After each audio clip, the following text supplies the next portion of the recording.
Hey guys, it's Dell. Today I'm starting a YouTube channel that I've been wanting to try out for years now, and finally I've gotten around to doing it. Video essays regarding the art, details, problems, or fixes for/of video games, including its many genres. For the first episode, I wanted to tackle the changes, if any, regarding the DICE EA engine Frostbite, partnered with Geomeric's Enlightened Lighting engine. Before we begin, I wanted to share some things I've learned while researching for the video. Baked versus real-time lighting. Baked lighting. Pre-calculated. Lighting effects are calculated and stored in light maps during development, not in real time. Efficiency. Reduces the processing load on the GPU, making it suitable for static scenes with limited dynamic elements. Visual complexity. Can simulate intricate light interactions like global illumination, GI, and light bounces, leading to more realistic and visually rich scenes. Static focus. Best for environments where lighting is fixed and objects don't move. Real-time lighting. Dynamic. Calculates lighting effects every frame, allowing for dynamic changes in lighting as objects move or light sources are adjusted. Performance. Can be computationally expensive, especially with complex scenes and multiple lights. Flexibility. Enables dynamic shadows, reflections, and other lighting effects. Dynamic environments. Suitable for environments where objects move and lighting conditions change frequently. Thanks to Google Generative AI for this summary. Seeing some examples would be the screen cap from BF4 campaign, along with this description from Reddit user Invidious Play. This is the glory of a baked lighting. They do all the horribly expensive calculations ahead of time and lock it in. So it looks great and runs fast, but it can't change. Using this process, you can't change the time of day or the weather, or in many circumstances so much as have a moving object cast a shadow. Effectively, there's no lighting here. These are all pre-rendered textures providing the illusion of lighting. Real-time lighting examples would be anything involving moving objects, i.e. trees in the wind casting a moving shadow, i.e. really anything that's not a set-in-stone set piece, primarily like a small interior building in the campaign. The end of Battlefield 3's life cycle was my introduction into the series, and the complete long life cycle of Battlefield 4 was my peak interest in the series. At 13, my respective age for beginning my journey with these games, my first notice was the iconic blinding lens flare in the sky, the Battlefield sun. That is what sparked my interest in lighting for video games. But for now, we start with Battlefield 4. In October of 2013, DICE dropped, in my opinion, the most beautiful FPS shooter game to date. This is in part to the high saturation and, of course, the lighting.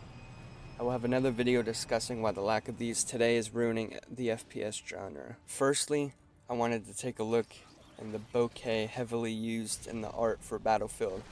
DICE knows their lighting is a defining part of their genre. Let's take a look at in-game examples. Here I am demonstrating the glare effects that sunlight produces around the pillar, and the fong that shines on the face of the pillar. Another word I learned during research. Fong. It is the super bright spot on an object when light is casted onto it. I'd also like to take note of how the outside light is much brighter and the character's eyes have yet to adjust or gain focus of the outside area. Taking a look outside, the sun interacts almost annoyingly perfect with the snow, causing a great reflection of light. As the character walks into the prison, you can notice the eyes slowly adjusting to the newly dim environment, and vice versa on the backtrack outside. I wanted to show with this one how even flickering lights reflect pretty accurately on the rail of the gun and the sight, which would be the heavy metal parts of the weapon. Here's a perfect example of Battlefield lighting. It seems to always be the blue and red lighting that produces this giant, beautiful halo of bokeh. Although ray tracing wasn't great, or even at all possible on old gen, the attempt in this game was well executed with shiny and glass surfaces, at least having an image or light source of the reflection, as this tile wall does, the red light bulb. This is where the lighting really shines, at night. No pun intended. We can see the amazing rays of light being produced from the source, casting out from above the smoky terrain, as the light reflects on the poles and bugs swarm their warmth. The second best lighting source in this beautifully crafted game, after the sun, blue light. The breathtaking lens flare produced by this lighting never ceases to make me stop and admire it. It is a must in this game. The way the flare slowly shrinks into a dark blue aura, revealing the two LED light strips. Perfect. The physics in this one have always amazed me.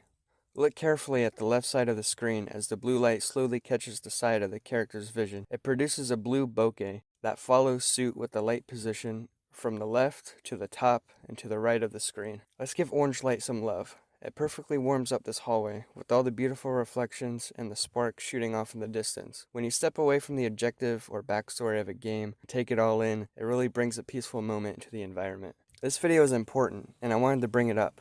How the lighting is so bright it casts over the beam passing in front of it. The beam doesn't block the light, nor seems to be unaffected. It accurately affects the brightness of the beam on the dark side, which I find really fascinating. Lastly, for Battlefield 4, the flashlight. In the darkest environments, it lights up the areas with accurate coloring and details. It even has a donut hole effect from the reflector in the flashlight. Though it may just be a PNG image, the details are not overlooked. And last but not least, Battlefield 2042. This video shows how a thin pole completely blocks the sun. Unlike its predecessor, with the light in the beam, I even tried to angle the gun to see if the sun will shine between the scope and the gun, and it does not register. One thing I did notice is how the character's shadow does blend in to other shadows. A little rough, but it's details. Again, the beautiful sun of Battlefield. This game got rid of the orange sun and traded it for a more realistic white one, along with more prominent bokeh. I noticed it does kind of cast over a pistol, but it looks like an image overlay here rather than a light source. A short video demonstrating the blue lights of 2042. Minimal bokeh, but there. I am showing a compilation of how light bulbs work on this map. They are destructible, and the invading sunlight is extremely beautiful. This next compilation is of every color light I could find on the map Stadium, since there is a variety. Minimal bokeh, nothing to really write home about. Now, Stadium does offer a look at the eye adjustment feature with this hole in the roof, though it is outside of the map. The flashlight is back without the donut hole, at least not a noticeable one. I'm going to be honest, 2042 isn't terrible.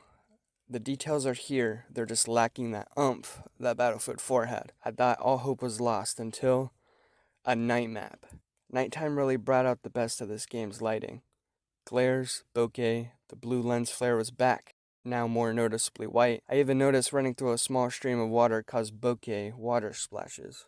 Disclaimer, I am not hating on 2042, nor can I officially say if their lighting has deteriorated in detail. I can only compare them. Cannot find information on whether DICE EA are still partnered with the Enlightenment engine on this project as well, but there are noticeable differences. My dream is to one day be able to ask developers these questions as to why details are dwindling down as of late. But for now, my idea is the trend of fixating on hyper-realistic graphics. A video on that is to come. I hope you all enjoyed this video. I plan on making more just like this for other games and topics in the future.